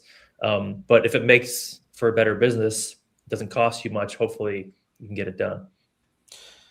Heaven Bound in Maryland, one of the biggest issues is that they were already on a probationary period, because when the investigator came out and did an inspection of the facility, the retort was saw to be in disrepair, and there were bodies or decedents at that point that were not cremated and not within the time frame and the scope of COMAR, which was the Code of Maryland Regulation. So they put them on probation, and then come to find out they never fulfilled their probation. But again, there's only one investigator for the entire state of Maryland responsible for over 400 funeral homes, and I think at the time like 30 crematories. So, and then trying to lobby to get what they call a PIN number for another employee to be another investigator for the board, again, needed the state legislature to approve more funds. And Maryland state legislature is only in session for 90 days throughout the entire year. So if this comes up to pass after they're out of legislation, you can't do anything unless the governor wants to put something into emergency legislation or an executive order. But it's all politics. It really is all politics. It's literally one person investigating all of those places plus 30 crematories in Maryland. And they have to be inspected. So Maryland laws, you had to be inspected biannually every 2 years. And when this happened, they were backlogged investigations, and they came saying, a lot had to do, they were still backlogged out of COVID, not being able to investigate.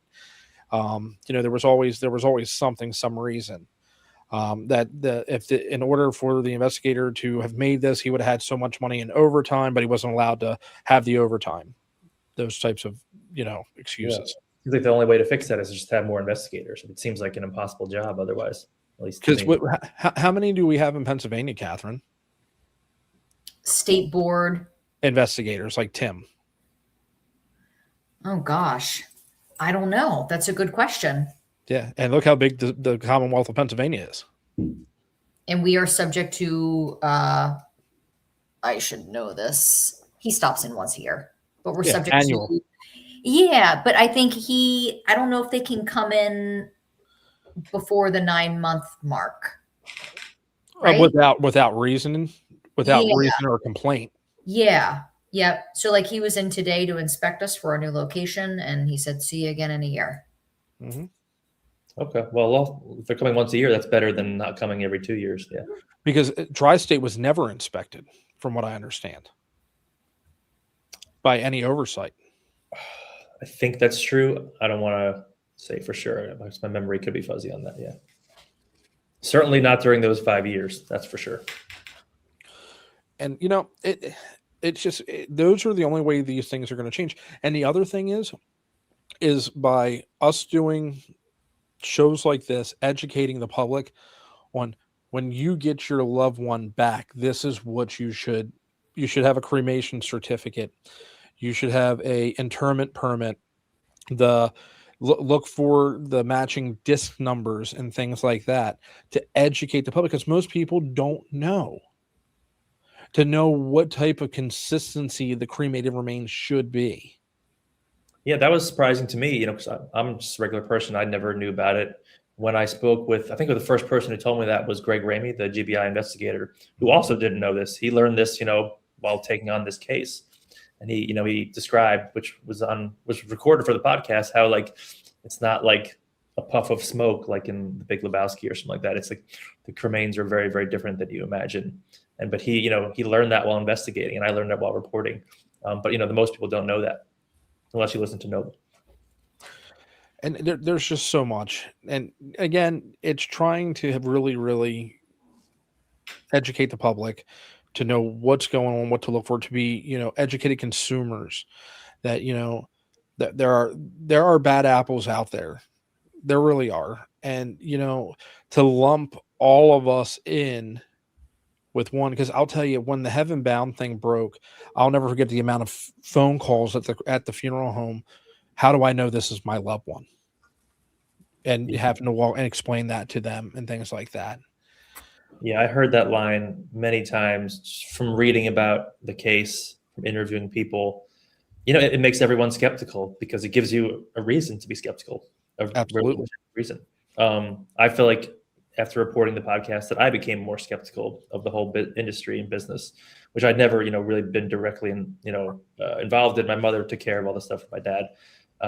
It gave me a form of more skepticism than I had before. I just had never really thought about things going wrong, until I reported this story. That was one of the questions I had. What is your perception now of the funeral profession or funeral services in general after covering this? It's mixed. Like I said, it built a little bit of sort of skepticism in me for like people who work in the industry, because while you are in this, very personal industry, not everyone does a perfect job, as you can see from the Noble story and these other stories that you mentioned. Everyone's human, including people who work in the funeral business. But at the same time, I met so many like real professionals, people like you guys, who I interviewed as experts, and just learned from, like gain and like visiting like the crematory in Nashville. I was so impressed, and maybe they gussied it up a little bit for us, but that place was like cleaner than my kitchen. It was super, super clean. I would have eaten off of the table where they do the processing. It was. I don't know that you would want to do that. I wouldn't necessarily, but if someone paid me, that tastes grainy. Yeah, I wouldn't eat the cremains, but I know what you mean. Yeah, and I saw the embalming tables, and it was it looked like the kind of place. It looked like a hospital. It didn't look like a place of death. It looked like a place of life, a place of cleanliness. It was also just really neat, and it was just neat, like meeting real professionals, and that made me trust people in the industry more. So it was like a little bit of both. Okay. I sort of, before going to this podcast, I always thought cremation sounded really nice, and that hasn't really changed in my mind for when I go. So it has changed your perspective on disposition. No, it has not. Like for myself, no. I think I was sort of vaguely thinking, if one day I do die, I would get cremated. And then after reporting the story, I still feel the same. Okay. It didn't really change that. I don't have super strong feelings about it, but that's probably what I'll still opt for, if and when I go. So I know you said you've got to hop off about 7:45, and then Catherine and I have finished things out. So What questions do you have of us? Man, I got so many because I'm still like to this day like really fascinated with your jobs. I know, I guess like we've talked about a lot of your expertise already, but I guess I'm curious to know like, do you have any fun stories? I don't know if fun's the right word. Do you have any stories about when things have gone wrong? Like, I know you haven't had any noble sized errors, but like, people make mistakes at work. Like, are there any like things that have happened to you, and you don't have to go into too much detail, where like you made a little mistake and had to apologize to someone, or you just had to fix it in some way? I'm just like curious whether it's, just like, even if it's just like getting someone's name wrong or anything like that. Any like stories like that? Oh, like having to make a correction on like a memorial folder. That's happened. Yeah, I've done that We're before. human. Yeah. I've never dropped anyone. Right hand up to God. I get that question. Have you ever dropped anyone? No, I would break my back before I would ever drop anyone. No. I mean, See, I think the problem is, and this is going to sound like kind of cheesy, but because of all the horror stories I've heard when I was serving my apprenticeship, going through mortuary school, I kind of like, I'm at the point, like, even prior to me submitting a death certificate to the state, once I have a copy prior to submission, I make the family preview it and acknowledge it before I submit it. Same thing if it's like an etching on a grave marker or a tombstone, I get them to approve that. And it becomes from a lot of like these stories about Noble and things like that, doing the due diligence and going a little bit overboard with due diligence so that there are no mistakes. Because I say it all the time, we have to operate as if this is a zero fail mission, because we do not get a second chance to do this over again for a family. Yeah, that makes sense to me. I guess I never thought about it that way, but I think going sort of above and beyond in order to not make errors, it does make sense in this industry. Like you can almost compare it to like, I don't know, like aviation or bridge building, where you want to like, which is something I talk about with other reporting that I do. Like, how you just want you have to sort of be able to sustain a lot more more than you need to carry, in other words. And I guess the due diligence with funerals is the same, because mistakes are just a lot more they're a lot more stark when you make them. Emotions are high. Yeah, you can spend years and years building your business and your reputation, and one major mistake, you're done. And you take everyone along with you. I mean, look at the Marsh family. They had a great reputation. Yeah. Because of Brent, everyone else got wrapped into it, guilty by association. Yeah, that's a great point, Catherine. Yeah. And maybe I was just going to say, maybe you can refresh my memory on, and maybe your listeners, if they haven't heard this before, might be interested in like the details of the process of cremation. Because I went over that in the podcast, but I found it really fascinating, like the temperatures you use, how long it takes, the steps, that kind of stuff. I would love to hear that again. Chris, that's your baby. So it does vary. Someone of my stature, which I work very hard on, by the way, is, I'm going to cremate hotter, and, it'll be a longer cremation process than a smaller person. State regulations and even local county regulations will dictate your operating permit by the EPA, or the like MDE was our regulatory agency when I was in Maryland. We had to wait for the machine to reach at minimum 1600 degrees before you could load the decedent into the chamber. So there was the only time you could load a person into the cremation the chamber and do a cold start is if it was an obese case, or say you were doing a high lacquer, which would have a high flash point casket cremation. Casketed cremations are anywhere 5 to 6 hours, because you have to make sure all of that casket, that material, is completely cremated and gone. And then, the regular cremation process takes place. But on average, 2.5, 3 hours. You have a cool down period to where then it is safe enough to rake out, which is where we would push out the cremated remains out of the machine. It's collected. The cremated remains are collected into a steel bin, and they're put onto a cooling rack. Once they're cool to the touch, you can then process the cremated remains, which would be pulverizing them. If you do that too soon, the cremated remains will turn black. So again, the process wasn't followed properly. So, but you can see the difference between if it was wood or if it's just you you processed the remains too soon before they were properly cooled down.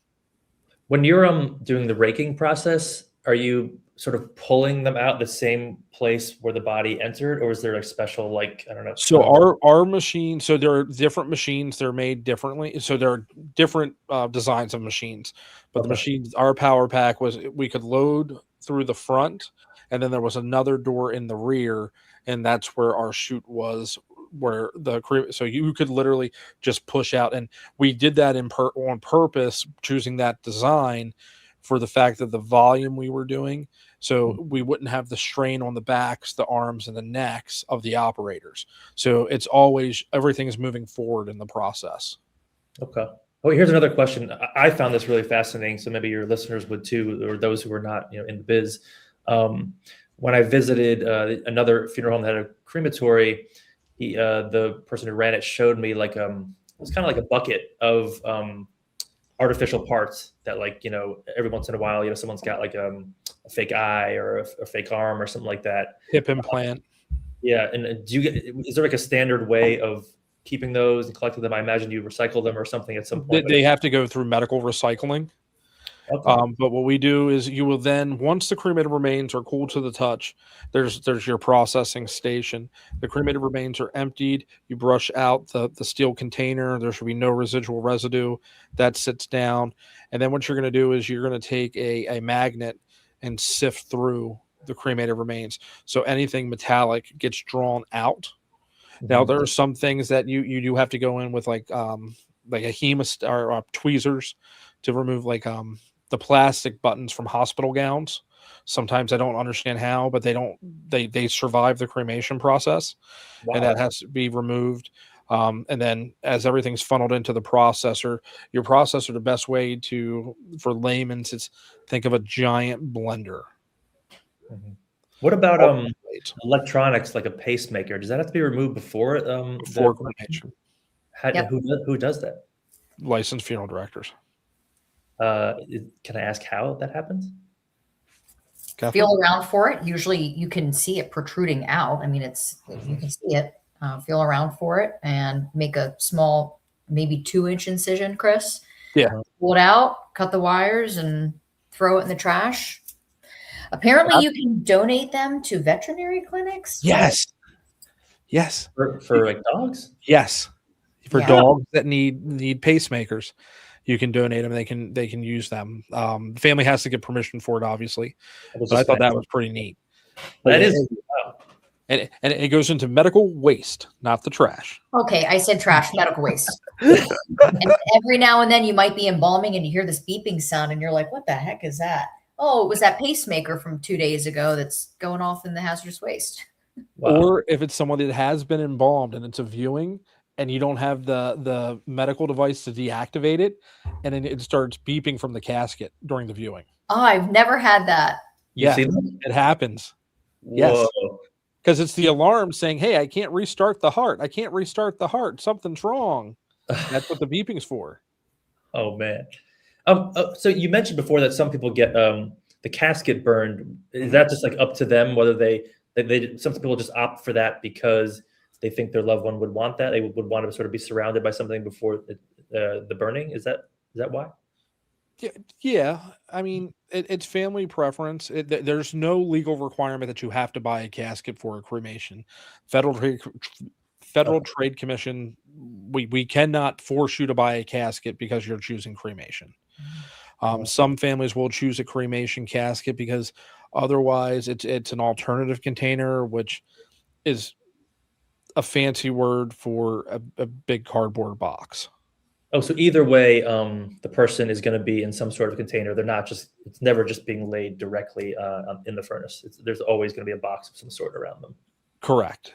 They're and that's for the operator, the crematory operator, to be able to safely maneuver and move the decedent around, and then to safely load the loved one into the retort. You have to have it be in some type of rigid container.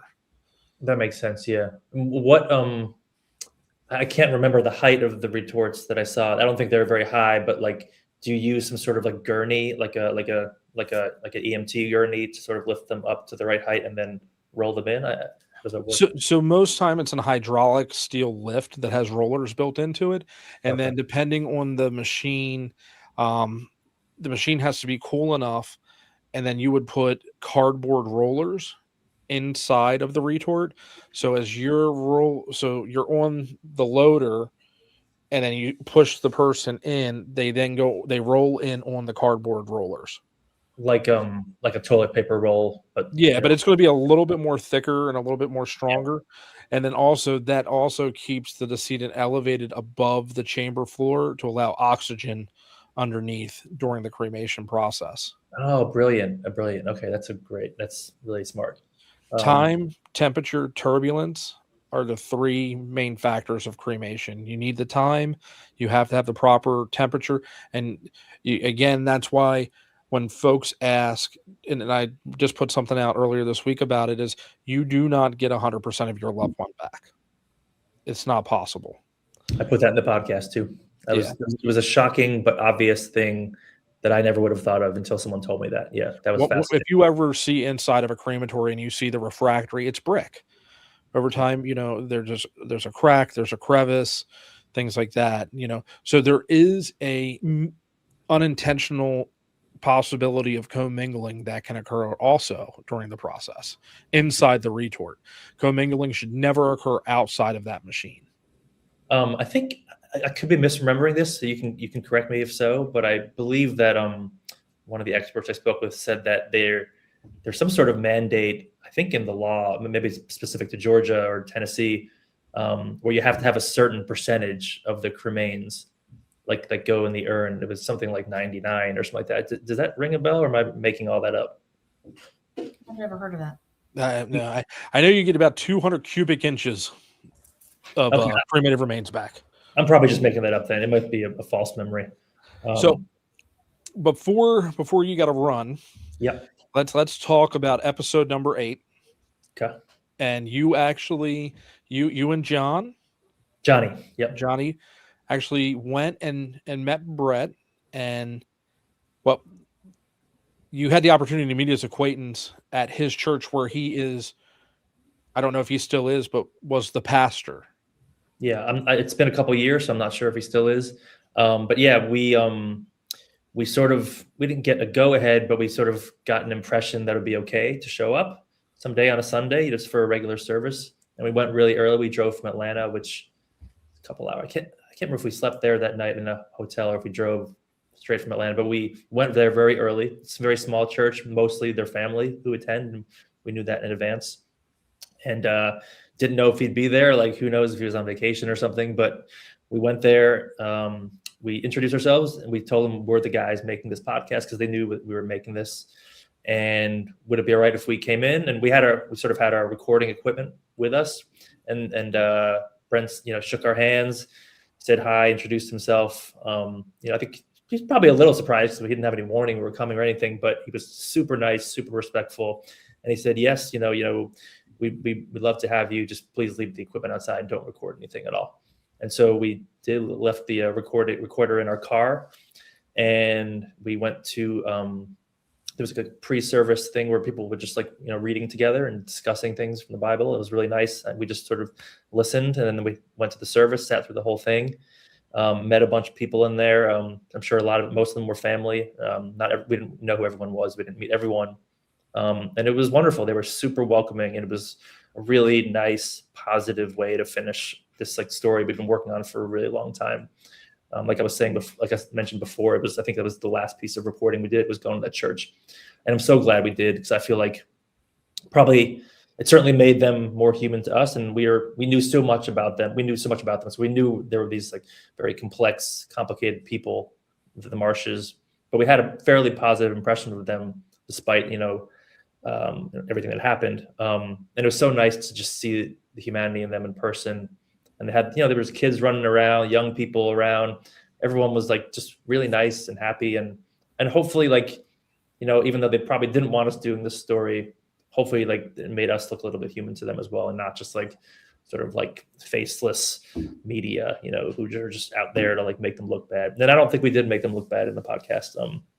My goal was to make one of my goals, sort of like secret goals, was that everybody who listened to it, including everyone who was in it and described in it, would be happy after hearing it. And I don't know if that's the case, but we certainly tried our best to make that the case, to make everybody look like a full, well-rounded human. And because that's what everyone is. My personal opinion, whatever it's worth, is that after listening to it, I probably listen to it once a year, honestly. Oh, wow. Yeah. And it's one of the things that I admire is that you never make anyone look like a monster. The way you presented the podcast in a story and actually having the interviews with the individuals, I think that really, makes things stand out, and you can actually get a sense of that person's personality, if that makes sense. Yeah, that's what we've set out to do, and their personality and their humanity. Yes. Even people that I personally dislike, I don't mean in this podcast, but in general, they're humans too. And I might be wrong about what I dislike about them. And I just want, like, in general, in my reporting, I just try to make people just look like real people. It's sometimes I fail, but that's always what I'm going for. Well, Sean, I appreciate you taking the time and hanging out with us tonight. And I know you got to go because you've got dinner. I got dinner plans and I need to run out. Yeah, exactly. But this was so much fun. I'm so glad you guys reached out. At first I was like, who is this Chris person emailing me? But I'm so glad that I read the whole email and emailed you back. You guys are great. This was so much fun. Well, thank you for joining us. Yeah, it was great. And if anybody has questions, I'm pretty easy to find on the internet. People can email me. Just look for my website, which is just my name, SeanRaviv.com. And I hope other people will listen to Noble who haven't heard it before. But I'm very accessible. I'm easy to find. So just like email me if you have a question that wasn't answered on the podcast here. Well, let Catherine know when you want to come to a full story on her being, the #1 female run, funeral home in Pennsylvania, first generation funeral director and all that fun stuff. So, hey, I need future podcast ideas. Send them my way. There you go. Well, awesome. Sean, thanks for coming on, man. I'll go ahead and get you out of here and you enjoy your dinner. All right. You guys are the best. Thanks so much. Nice to meet you. Thanks, Sean. See you now. All right, wow. So, what do you think, Catherine? Interesting. I mean, he got up close and personal with this case, and just interesting to hear his perspective on things and some of the behind the scenes stuff that we didn't hear about on the podcast. But yeah, interesting. That's all I can say. My biggest problem is, one, we never hear why from Brett.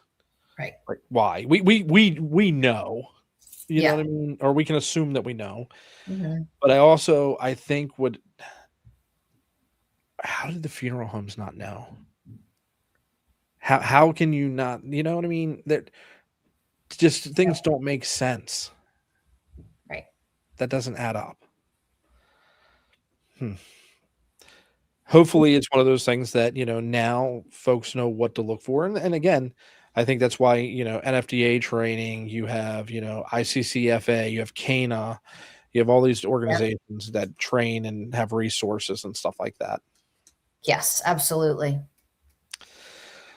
So other than that, you ready for ICCFA next week? Ready for ICCFA. Yeah, tomorrow we are switching over we're switching our email addresses over to Microsoft, I think. I don't know. Do you know anything about this? I stay out of this, but maybe Nate's communicated with you. Yeah. So if you are going to email us at some point tomorrow for about 20 or 30 minutes, we won't be able to access email or something like that. yeah, so working on that. Was down there today getting signage up. And, I'd like to touch a little bit on something that we were dealing with at the funeral home. And I did speak to our attorney today, and he's given me permission to talk a little bit about it. Have at it. Okay. I know we have many funeral directors and funeral homes that follow us, and we are in a situation right now where a company has charged us for product and they have not produced the product. And this is factual information. The company is based out of Georgia. It's a very reputable chair company, and they supply churches and funeral homes with chairs. And I learned that they are going to be, well, they might not anymore, but they are signed up for the NFDA convention. In when is the NFDA convention? October of this year. And I was just talking to the one person at NFDA today, and I was explaining the situation because it appears there are multiple lawsuits against this company. Yes, we've been in touch with our attorney. Our attorney has been in touch with their attorney. There's a lot that's happened the last 48 hours that I haven't talked to you about. But long story short, I was on the phone with NFDA today. I said, we are held to a high standard in funeral service. And when we give families our word, we're expected to follow through. And I think the same standard should be set for the vendors that are at these conventions. And, if they're preparing to go to a convention in October, that tells me they're willing to take money from customers, and maybe customers will find themselves in the same situation we're in. But we're out $24,000 right now. I just had to place another order today. I was able to find 220 chairs last minute. And that was another, it was around 14,000 for those chairs. So, it's unfortunate. It's not just these crematories that are out there doing people dirty, and these funeral homes, it's businesses as well. And it's really unfortunate that we're in the situation because we need those chairs. But that's possibly $24,000 that you may not be able to recoup. Yes. And I am going to get a little vocal about it on social media because we do have a following, and this company does apparently check their social media, because I left a comment the other day. I said it would be really nice if someone would return our phone calls and emails, and they deleted my comment. So we know they're monitoring the social media. And I said to our attorney, with our following and our presence, do you think I can maybe get somewhere? And he's like, have at it. This is factual information. Well, exactly. You're not disparaging or anything like that. You're only speaking the factual truth, and you have receipts. Because I think I commented on that post, and I think I even tagged NFDA, and you said you already spoke to them. Yes. Yep. It's Church Chairs of America in Georgia. And had I read the Google reviews that I came across the other night, I should have read the reviews early on, and I didn't, but it appears many other customers are having the same issue with this company. And it's frustrating because we're trying to get things moving along at the new location. And it just seems like, why now? You're in the fourth quarter at the 2-minute warning at this point. Mm-hmm. Yes. So yeah, I wanted to talk about that because I know we have funeral directors and, individuals on here in funeral service that watch our podcast. And I just want to give you a forewarning that this is what we're dealing with right now, and just do your due diligence before you purchase chairs. I mean, that's just, again, because they had responded back in March, didn't they? And say, oh, it was a delay in material or blah, blah, blah. Yeah. Yep. We placed our order October 24th, and here it's April 23rd, and we still don't have our chairs. And yesterday, our attorney advised us to email them and ask for pictures of the chairs in production. We keep hearing that our chairs are in production. And I said, I'd like a picture of our chairs by 4 p.m. Never got a response. I did speak to the owner on the phone, and I said, I would like it in writing that we will have our chairs by XXX date. And I just got an email that you will have your chairs by your inspection date. She didn't list a date. Yeah. Well, we bumped our inspection date up, but okay. I didn't tell them that. I kept the same date, but I was just told that you'll get your chairs and we're so excited for you to see them. So I replied back and of course said, I'm looking for detail. I want you to say we're going to have these chairs by this date. And I never got a response. So at this point it's fraud. Oh yeah. I mean, it's breach of contract, because I'm sure Right. you have some type of contractual agreement with them, Mhm. invoice, whatnot. So pretty much what you're saying is come, October in Charlotte, if they're there, Nate's going to be on the convention floor with a picket sign outside their booth. If I have any say in it, they won't be at NFDA. They shouldn't be. No. Because if they're there taking deposits from Yes. folks for orders or something like that, and that's just NFDA is just opening up a door for people to come in and be the NFDA members to be taken advantage of. Yep. Yeah. We'll start, locally, but we're going to get the attorney general involved and do what we need to do.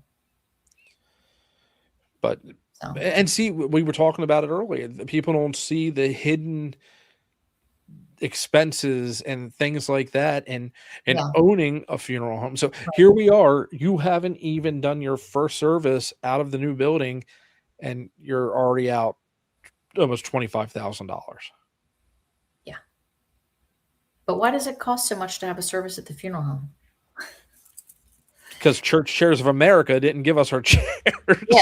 The trash cans outside, our trash cans were delivered today. I mean, trash cans alone were $700 a piece. But I was looking at trash cans with you in your office that day, and that's not the most expensive trash cans. I can't believe trash cans are that expensive. Yeah. What was Yeah, it? it's crazy. There were some like It's like was $1,200. for trash cans. Yes. Oh my God. Yeah. But, so here's the question. When is it? And you cannot say when everything's paid off. So that you can't use that answer. When will you and Nate be able to take a breath and just be able to say, okay, we can relax a minute. We're where we need to be. I don't know. July 1st. We need to get through our open houses and everything, but we have a date night scheduled on Saturday night. We're Good. kid free. Actually, we're kid free all weekend. I have a visitation tomorrow night at the former Berg Funeral Home. And we have to be cautious with our wording right now because that is no longer Wagner, Elfner, and Berg Funeral Home. So we're going to have a funeral service there because you can have a funeral service anywhere. And Nate is going to a political event, and then we're going to reconvene. And then Saturday, date night to just kind of get out and decompress. But yeah, we need to get through these open houses and we'll be good. But now, yeah, I mean, inspection's over. It's a huge weight off our back. Yeah. I mean, when I was down yesterday with Nate and just walking through with him and stuff like that, I mean, you think Noble made your jaw hit the floor, folks. Wait till you see the funeral home. It's amazing. It is absolutely amazing. If you haven't had a chance, if you go to the Wagner, Elfner, and Berg Facebook page, you're able to find Catherine's. Do you have the Eventbrite pinned anywhere, or is it in the thread? Yeah, I got to get that back up. I've shared it a couple times, but it's way down in our thread somewhere on our feed. So I'll repost that. But I know Sunday we are completely sold out. We have 120 people coming to the open house on Sunday the 17th.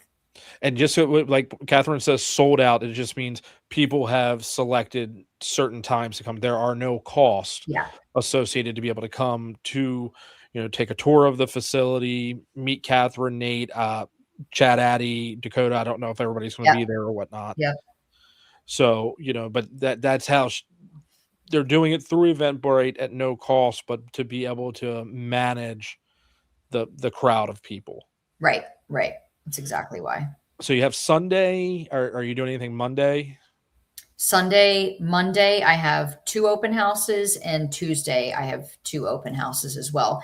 And we intentionally plan those for, I think it's 2:30 and 4:30, or maybe it's 4:30 and 6:30. I'd have to go back and look, but we just need to be able to accommodate families that are having services at the funeral home. And if they want to have services at the funeral home on either of those dates, they would happen in the morning. I mean, yeah.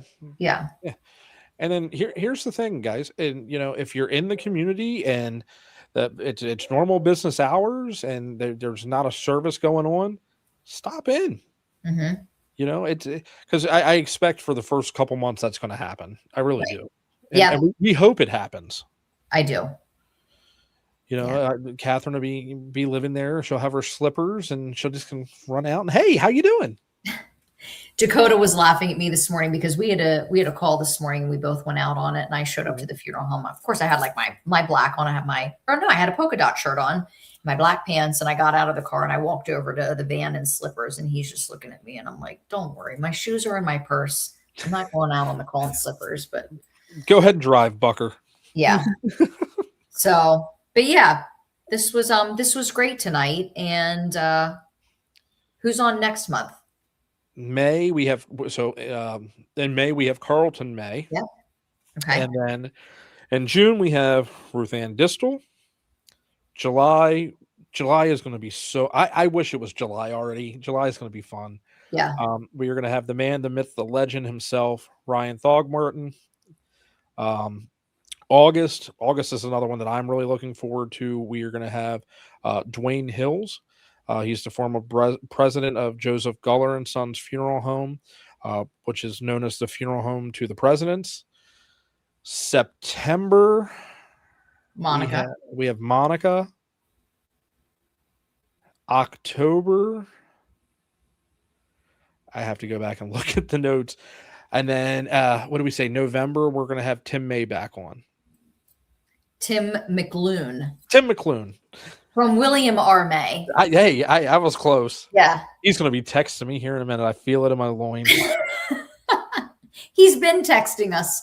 Oh, he has. Yeah. Oh my! I'm glad I didn't read that out loud. Okay.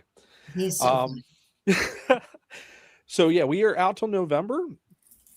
Here's the please feel free if you are in the funeral profession and want to reach out and send us some information to Catherine's email, my email, Facebook, whatever, and you're interested on wanting to be on the podcast, send us your information, because again, we're out into November, and then next thing you know, we're going to be out into 2027.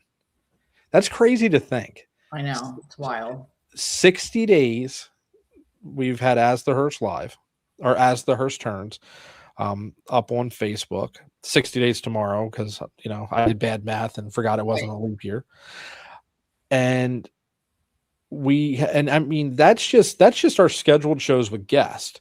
So there's not to say how many times it might be Catherine text me or I might text her, and next thing you know, you have pop-ups, because we've done how many pop-ups this month? Three, I think. Yeah. Outside of our scheduled shows. Yeah. So we really appreciate it. We really hope that everybody, can share the page out, have folks follow. If there's a certain topic that you would be interested in us covering, again, let us know. And then, the Q&As go over really, really well. And those are always so much fun with everybody. Maybe we'll hop on one of those here in the next couple of days. When are you going to have time? Oh, I'll make time. Don't worry. What are you going to you're going to buy Wi-Fi on the plane and do it from the plane? I could. That's actually not a bad idea. You know what else I want to get? I have to work while you're flying. I do have a job, Right. Yeah, I need to get cowboy hats because we're going to Texas. You have to get Nate chaps. This conversation is going to go south real quick.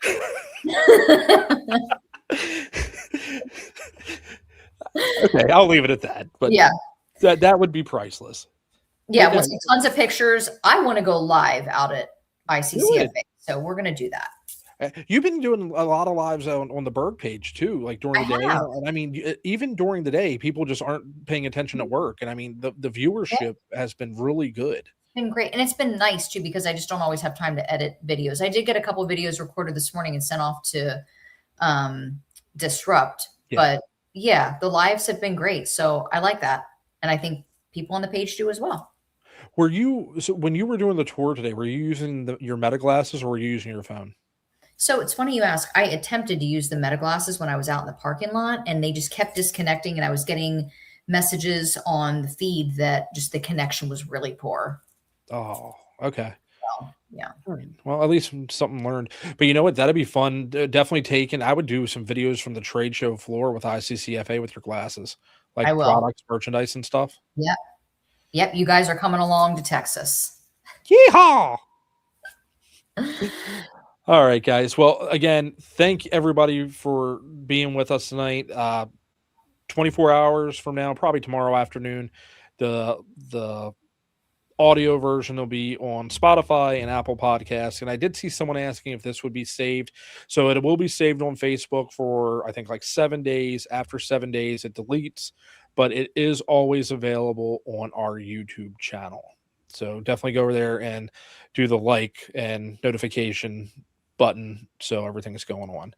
But we're going to go ahead. We're going to get out of here, and we will probably pop up and talk to you soon at some point, surprisingly. Yep. Have a good night, guys. See ya.